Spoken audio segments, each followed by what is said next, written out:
Oh, We did it. yeah, I figured it out. I was afraid that it wouldn't work out for some reason, but I'm Me glad. too. I thought anybody watching would just see me talking to myself through a phone, and that would just be awkward. But Like, let me save him. Let me jump in and save. how are you? I'm good. How are Happy, you? happy Sunday. Yes, it's a nice sunny day, I I think. know. Thank you for joining us today. I wanted to talk a little bit today about recovery in this world that we're currently, it's such a tough topic to begin with. Hmm. And during the current circumstances, I think it's especially we've got special challenges right now. So before we start, can you just you are one of our therapists at Long Island Teletherapy, and we're so lucky to have you. So can you just maybe introduce yourself to anybody who might be watching? We'll see how this goes. Yeah, sure. So my name is Liana. I'm a licensed mental health counselor. I'm also a KSAC, which is a credentialed alcohol and substance abuse counselor. So I've been working in the field, I guess, since end of 2015, graduated in 2017. And I would say the bulk of my work has been in substance abuse. I was in an outpatient facility working with high risk individuals trying to reach recovery. So I was there for a few years, and then I've now kind of transitioned into still working with substance abuse individuals, but also their family members. So loved ones like significant others, parents, siblings, even ex-partners trying to get over some of the trauma that they've been through from difficult relationships and supporting them in that way. Because as we know, there's this fine line between enabling and supporting and boundaries. It can be so difficult to navigate. And then on top of that, I do, of course, work with individuals struggling with depression, anxiety, life transitions, relationships, trauma. So that's where I'm at right now. Yeah, and I gotta say, you've been with us for a couple of months now, and it's what a perfect fit you've been for us. So I'm so glad. I think one of the things I always thought was most important to, at least for me and my vision of how we practice as a group practice, and I think you've met that head on. Is like, especially when it comes to people with addiction, dealing with substance abuse issues, it's not just the individual.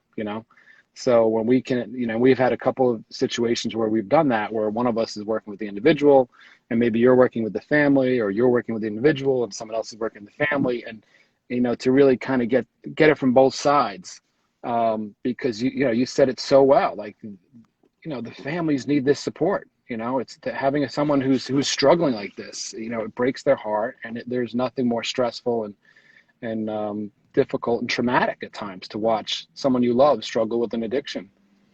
Yeah, definitely. And that's what I loved about working with you because I'm able to now work with the family, but then also like work all together. Like we've all been able to work together and I've been able to work with the individual's therapist. So it's just really nice to have that support for us too. Yeah, it's been a great combination. So I'm glad we're doing this together. So thank you for everything you're doing. So, like I was kind of going to want to kind of talk a little bit about what are some of the, we're both working in this world of addiction and recovery. What are some of the things that you're seeing as some of the challenges right now? Because, I always say, like, getting sober, finding recovery, whether it's for, a substance use, or even like finding an Al-Anon, or, working on codependency issues and issues with the family, finding recovery, that is a huge uphill task with a Mm. lot of effort, a lot of frustration, a lot of tears. And now with, this world of COVID and this virtual world we're on, it's like we just made a hard thing harder, right? And it can be done, but I'm just kind of curious, what kind of challenges are you seeing with that? Yeah, so like you said, there's already so many challenges to begin with that I think a lot of people don't, I think they underestimate, and maybe like I've even underestimated in the past until I've worked in the field.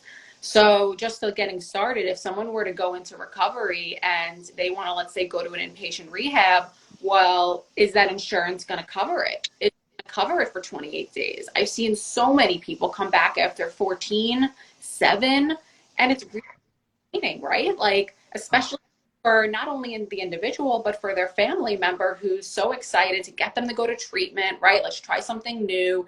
And then they're back in the office like, well, didn't work out. And There's nothing more heartbreaking than that. I mean, just to see it, you finally get someone to agree to go, and then it's like you got to deal with the insurance company who's like, well, it's not, medically, who knows? Meanwhile, this person's like on the edge, and Mhm. the family's on the edge also. Right, exactly. So it's like, how can you tell someone, oh, just keep trying, or try this? And I've seen people go to 13 rehabs, and it doesn't have to be like that, but it also has to be when the person's ready. And I think that's another thing that everyone supporting that individual has to come to acceptance, which is really difficult to accept. And I think that's another barrier when it comes to someone finding recovery.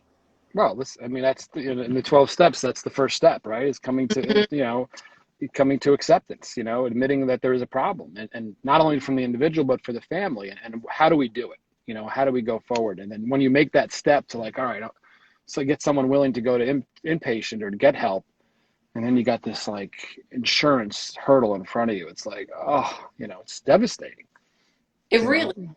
really makes you like look at insurance in such a different way once you're like on that end. And like, Yeah. I try to get authorization from insurance companies for outpatient, inpatient, and fight with them about like, no, this person is really needs it. And it's so disappointing.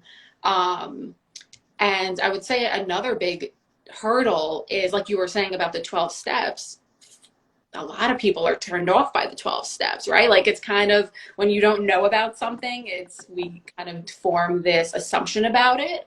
And, one person can do really well with AA or NA or any other 12-step group. But then if a person might also feel really overwhelmed, or what's the spirituality? I'm not religious, when of course it's two separate things. So finding a 12-step group that maybe we identify with, or that maybe that we feel comfortable with, walking into a 12-step group. Well, I was going to say, just giving it a chance. It's like, the fear of our, especially when someone's been through something so traumatic and dealing with substance abuse, it's so isolating. They think they're the only ones, and I love my clients. Any client who comes in and says, I don't go into meetings and raise my hand and share about my feelings. I'm like, oh, I love that, because nobody who shows up at 12-step meetings is, oh, let me talk about my feelings. Like, everyone is in that resistant state, and Yeah. it's like, if they just learn that, I think that alone is like that, oh gosh, I'm not so alone, right? Mm-hmm. Right, because You the know? opposition is connection, and our disease loves us to isolate. So, just going into that 12-step room, and it doesn't even have to be 12 steps, but even just getting around other people. And that's a Yes. really difficult barrier, because it's getting rid of people, places, and things that maybe brought us out to use, right? We have a whole group of friends that been using with or been getting stuff from, and now we're trying to cut them off. I've seen people block phone numbers, get rid of their phone, have to move. It's not just about changing the drug and alcohol, it's changing everything. Whole environment, people, places, and things, like you said. That's the whole thing. And it's Mhm. and it's interesting too. I just saw a comment in here, and I was about to go there. So whoever that is, Marissa kind of beat me to the punch with that. But the idea of like, it's hard enough walking into a 12-step meeting when you feel like no one's going to understand, and you're so, terminally unique, and you're the only one who understands how difficult this is. And then we take away in place meetings, Yeah. like, it's hard enough to go into a room of strangers and maybe connect with one person you can kind of whisper in the back with and try to feel a little safe. Now we got to go into this little square like we are now, and it's like, and all those people might know each other, and you might not, and talk about intimidation. It's so tough. It's I'm not saying it's not doable. It is. um, but there's a big step of vulnerability there. Yeah, definitely. And I'm sure, like, when you look on the Zoom, like, participants, you can see how many people are in the meeting. And there's been meetings where it's like 70 people. And Yeah. maybe you walk into a room, it's like you can feel crowded, or it feels like a lot. But when you see that number, I can imagine how intimidating that might be. Yeah. So that brings Well, on a whole intimidation, like you said.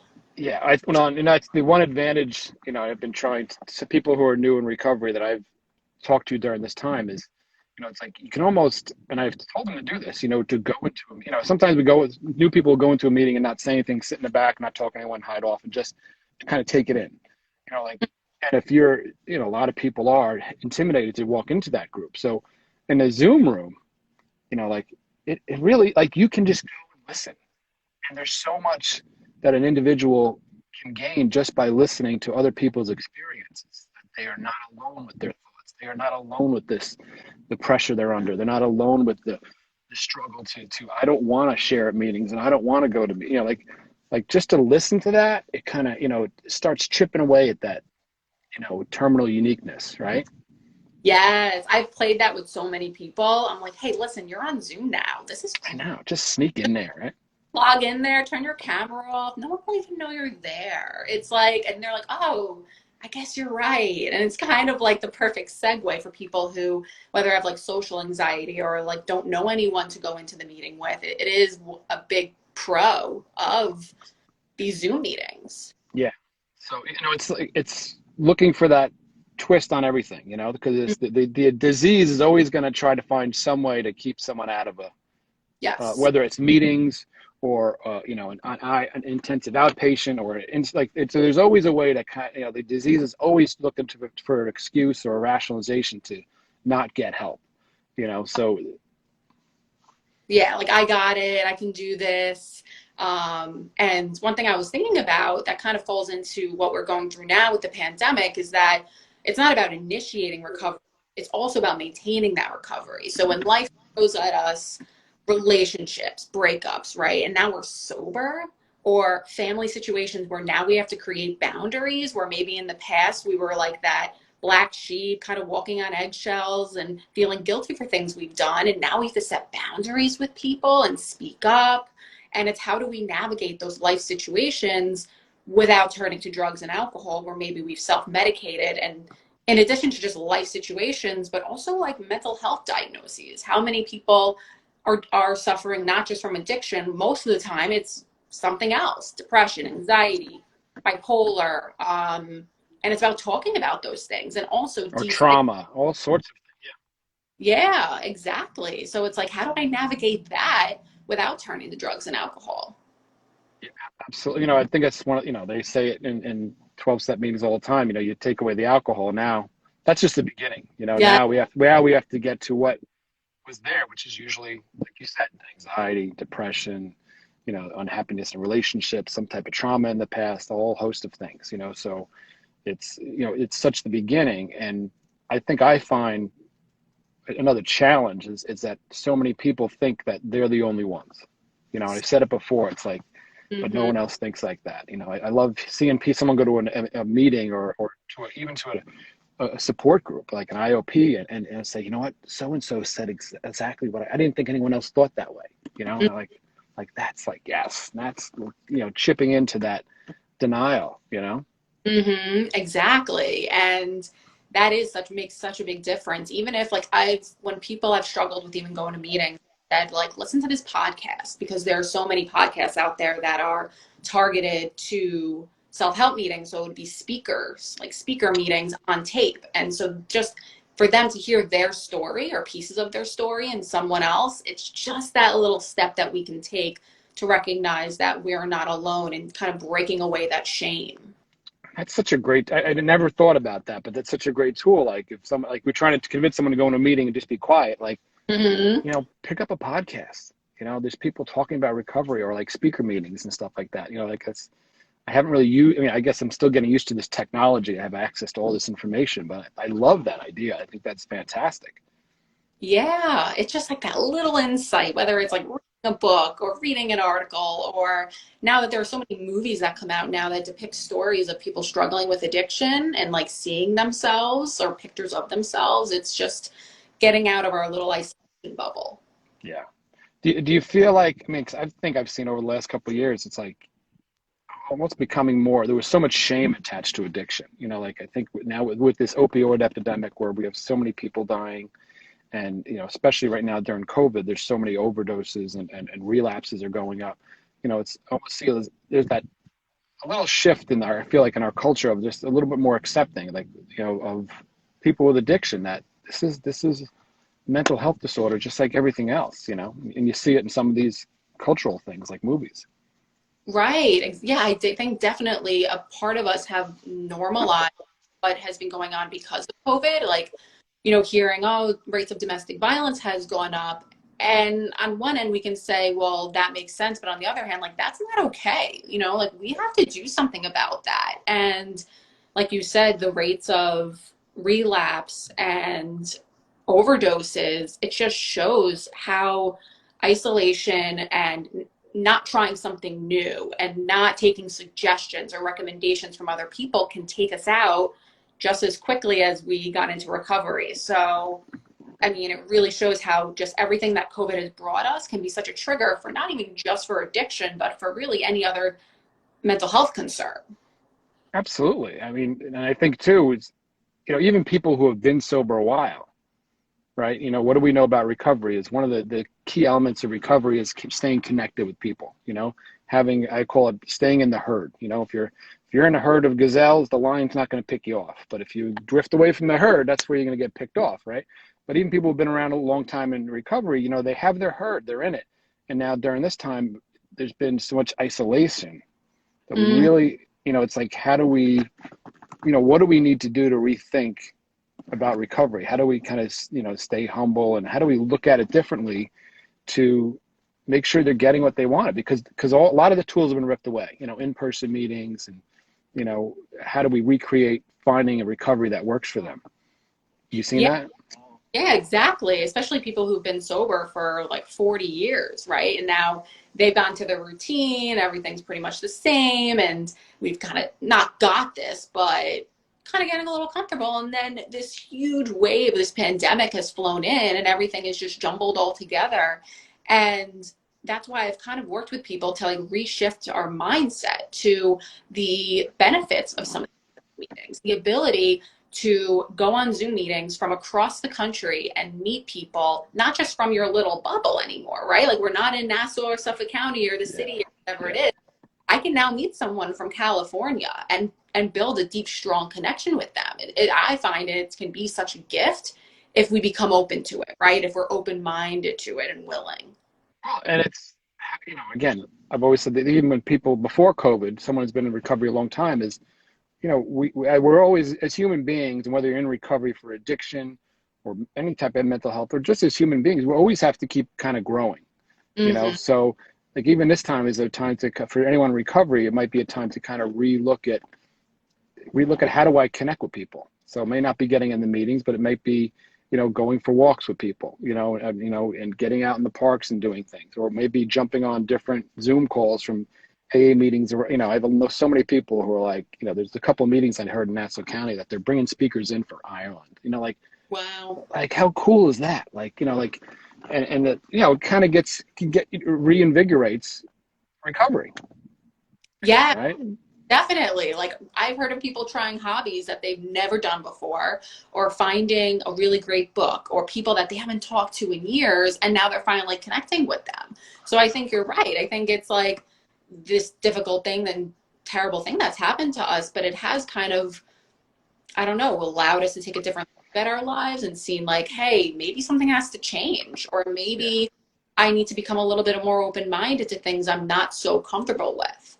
And one thing I was thinking about was someone who's maintaining recovery, even starting with a new therapist. And maybe something has come up through this quarantine because we've gotten a lot of time to take a look at ourselves. And now something has come up that maybe we haven't looked at before. And how can I look at that? And how can I, without self medicating, cope with it in a productive way? That's such a great point. I was just going to say, because I think sometimes people who even have been in long-term recovery, or even sober, have got through their first year or two, like utilizing a therapist right now. You know, even before, I always said this before, but especially now, like we Yes. took away some of our tools. So, and it leaves us kind of, you know, the one thing that's always good and bad with this current level, it's like it's kind of left us all isolated with ourselves, which is Mhm. good, and it can be difficult, you know. You know, what do we know about addicts and people in recovery? They like to escape. I want to escape, you know.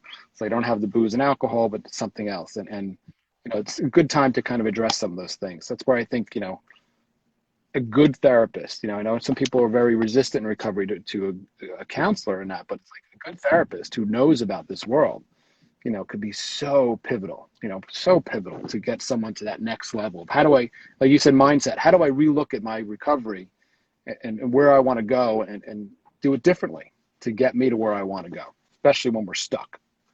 Right, exactly. And like you were saying, finding the right therapist. And this is something whenever I either like if someone's completing treatment and we're moving them to like the next stage in their lives. And I always say to them, like, make sure when you look for a therapist that like you kind of interview with them too. Like you see that they have experience in alcohol and substance abuse because finding a therapist can be hard, but it's also not fair to ourselves to do a disservice to kind of just pick someone to pick someone. It's just has to be a good fit both ways.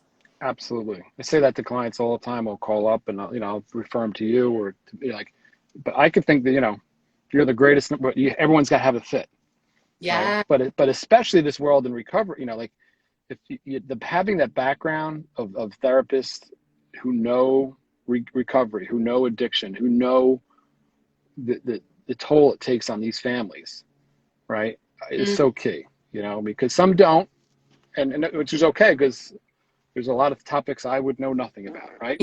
And I would say that you're good with that. Eating disorder, like you could do that, or some things, but having that right fit, no matter what you're coming to a therapist for, is so key that to really make sure they know and have experiences of this world. Yes. And something that a big thing about having the right therapist is that therapist can also advocate for you when you want to get into a treatment facility or you want to find a good meeting, that therapist usually kind of understands the circle of agencies or facilities and has these different connections where maybe a lot of individuals don't feel comfortable reaching out on their own, which makes sense. It's a time that we're extremely vulnerable, and having someone on your side who understands and can kind of like use the right language to advocate for you, and maybe we can advocate for Well, ourselves. and that goes back to the like the basics of recovery. You don't have to do this alone, right? So whether it's a 12-step group, whether it's a therapist, therapists, we advocate for our clients with Mm-hmm. insurance companies, with different organizations to get them in. Or if we can't, then I know LICAD in Nassau and Suffolk County has done some great advocacy work to get people into treatment. So if we can't, we often know somebody who can say, oh, how do you get this person into, how about I work around this insurance company? But if you're alone, Yeah. that's and that's so many people in addiction, both as a family and as the individual struggling with it, think they're alone with this and they have to feel this alone, whether it's the shame or the guilt or whatever. And I keep saying, this is not, addiction and recovery and helping a family member find recovery is never something that you need to do alone. There are so many good resources here, Yeah. therapists, organizations. Yeah, and someone who talks about shame a lot is Brene Brown. She always talks about shame. She's fantastic. She talks a lot about addiction and the relationship to shame and doing this alone and isolation. And she just intertwines, that whole entire cycle. So, I mean, when we know that we're not alone, like you said, whether it's the family member or the individual ourselves, we have the capability and the willingness to do the next right thing, to take suggestions. And, whether it's like, hey, maybe there are sober, fun activities I can do. And someone who I know has a lot of that is Thrive in Yes. Westbury. I mean, they have a whole calendar of activities. They're doing such great stuff with activities, social activities, gatherings. Now, I think they're doing a little bit in-person stuff Yeah. now. Yeah, because that's a huge hurdle when people get into recovery. Like, how do I have fun sober? And it allows us to then have fun with other people who are sober. So there's stuff out there. I think it's just about asking for help, having someone to advocate for us, and doing something different, which is probably going to be uncomfortable, but nothing changes if nothing changes. Well said. Well said. I mean, but the idea of, anytime in anything, and I know we'll probably run out of time, but we have to do, we never have to do it alone. Yes. Recovery or not, like I joked around, but before we got on this, I'm like, I told you I'm a nervous wreck, and you're like, yeah, I'm a little bit too. Like I just, I didn't do anything. It just makes me feel better, right? Just to 100. know And that's so much of what, connection is with people, whether it's therapy or friends or, support groups or 12-step groups. It's like whatever it is, we are not alone. And that's so key right now. Yeah, 100%, right. We don't have to do anything alone. Even if someone doesn't, they're not going through our experience, we can just Yeah, empathize with the person. absolutely. Before we wrap up, um, do you have any kind of anybody who is trying to find recovery right now? Any advice or tools or tips that you would kind of? I mean, we kind of hit on a lot of them, but I'm just curious if anything that we didn't bring up that you might have think maybe good for them. Yeah, I mean, one key kind of slogan is taking things one day at a time. And it's not even just one day. I have had people find it helpful to just take it literally 1 minute, 10 minutes, a few Yes. hours. Like that's all we have today, and that's all that we can do. And then, because then when we start to think about the future or the past, it's not going to be good. And to just Yeah. keep the present moment, be patient with ourselves. Just we only have one day at a time. And I think repeating that, no matter what we're going through, can get individuals through just anything with the support. Well said. It's just today. And that, Mm-hmm. that applies for everything. It's like, the anxiety always wants us to go 12 steps ahead of what about when this happens or this happens? Definitely. You know? Worst scenario. Well, yeah, I joke. I always call my anxiety Chicken Little. The sky's gonna fall on Gordon. And every time it's like something bad's gonna happen.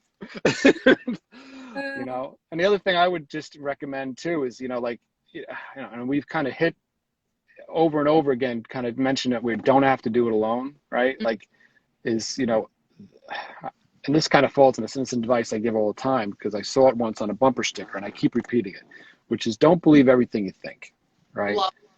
Yes. It's whether you're alone and you feel like nobody understands my son's got this addiction issue, so I can't talk about it. Mm-hmm. That's not true, and there's so many great organizations out there, like between Thrive and parent groups at Mountainside and parent groups at Carent, like they're not alone, right? You just think you're alone. You just feels like that, right? And Mm-hmm. especially and this whole idea of I can't do that because that's not what I do. I don't go to meetings, I don't share, I don't talk to therapists, like, but yet I'm in a lot of pain. If you do something differently, you're gonna you said nothing changes, right? Like something, Mm-hmm. what step can we take to do something differently, right? And Yeah. maybe we're so good at as human beings looking about what we can't do. Let's just kind of like if you're struggling with this disease or if you're struggling with addiction or your family is, what do you feel like you can do? Can you Mm-hmm. reach out to a therapist? Can you reach out to a support group through the parent group at Mountainside in Huntington? Can you can you reach out to another Al-Anon group or something like that? Or can you sit in the back of a 12-step meeting or just zoom into a 12-step meeting and turn your camera off and listen? Like what can you do? Yes. Right. Meeting the person where they're at. Where. Exactly. So, well, excellent. I mean, I thank you for your time today. As we both know, we're on Long Island Teletherapy, and we've only been it's a service of my other group, Gooding Wellness. But for anybody that doesn't know, we do have online therapy throughout the week. You have a website; you can just log on there. We're actually redoing the website, which is going to be really cool. I think it's very nice, and Liana you are a great asset to our group, Liana. So I am grateful Pleasure. to have you as a friend and as a coworker, and thank you for being, Brene Brown. So I feel like every time I step in this little Yeah. virtual, we're in the arena. Yeah. If you know the expression, right? Yes. Exactly. So, I don't know if you want to say anything, or we'll close it out. If you have anything Oh else to yeah. add, yeah. Yeah, like you said, I'm at longislandteletherapy.com. Book a session with me. I can also find me on Instagram at therapy.with.liana. I post some, whether it be like motivational things or informative things from attachment styles and codependency to body image and relationships. So that's my little fun thing. And yeah, so it's been a pleasure. It's been fun. Thank you so much for taking some time out on a Sunday. The sun is out. I hope you get outside today. Definitely will. Hope you do too. And hopefully let's I think we should continue this conversation another day. So we'll kind of visit back. Awesome. All Sounds right. great. For anybody tuning in, thank you for watching, and Leanna, I'll talk to you soon, okay? Bye. All right, bye-bye.